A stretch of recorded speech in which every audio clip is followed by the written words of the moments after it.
নমস্কার বন্ধুরা, আজকের আপনাদের সাথে খুব ঘরোয়া খুব সাধারণ একটা রেসিপি শেয়ার করব, যেটা খেতে অসম্ভব সুন্দর লাগে। টমেটো আলু দিয়ে ডিম ভর্তা।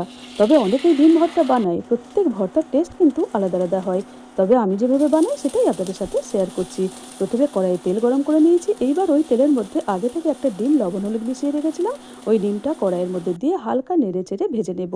এবার অন্যদিকে একটা থালার মধ্যে আগে থেকে আমি আলু আর টমেটো এইভাবে গোল গোল করে কেটে রেখেছিলাম। এবার ওই আলু টমেটোর মধ্যে সামান্য একটু হলুদ, সামান্য একটু লবণ আর একটু শুকনো লঙ্কার গুঁড়ো দিয়ে ভালো মতো মিশিয়ে নেব। এমনভাবে মেশাবো যেন প্রত্যেকটা আলু টমেটোর গায়ে লবণ হলুদ মিশে যায়। এইভাবে সুন্দর করে মিশিয়ে নিয়েছি। এইবার ওই ডিম ভাজার কড়াইয়ের মধ্যে এই আলুগুলো এক সাইডে দিয়ে দেবো আর আরও এক সাইডে দেবো টমেটোগুলো দিয়ে একটা ঢাকনা দিয়ে ঢেকে দেবো। দিয়ে মাঝে মাঝে ঢাকনা খুলে উল্টে পাল্টে আলু আর টমেটো ভালো মতো ভেজে নেব।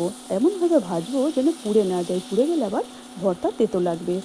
এইভাবে সুন্দর করে উল্টে পাল্টে আলুগুলো ভেজে নেব।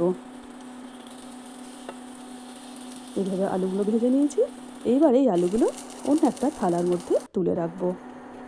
সমস্ত আলু টমেটোগুলো তুলে নিয়েছি। এইবার ওই কড়াইয়ের মধ্যে দিয়ে দিলাম 3 থেকে 4টে শুকনো লঙ্কা। শুকনো লঙ্কাগুলো দিয়ে ভালো মতো নেড়ে চেড়ে ভেজে নেব। ভেজে নিয়েছি। এইবার অন্য একটা থালার মধ্যে নিয়ে এগুলো সব গুঁড়ো করে একসাথে টমেটো, আলু আর ডিম ভালো মতো করে মেখে নেব। আর ওর মধ্যে দিয়ে দেবো কিছুটা কুচানো কাঁচা পেঁয়াজ, আর দিয়ে দেবো সামান্য একটু লবণ। যেহেতু আগে থেকে লবণ দেওয়া আছে, সামান্য একটু লবণ আর একটু দিয়েছিলাম সর্ষের তেল, সেটা আপনাদের সাথে দেখানো হয়নি। তো এইভাবে মেখে নিলাম। রেডি আমার ডিম ভর্তা। গরম ভাতের সাথে দারুণ লাগবে। তো আমার এই ডিম ভর্তার রেসিপিটা আপনাদের কেমন লাগলো অবশ্যই কিন্তু কমেন্ট করে জানাবেন।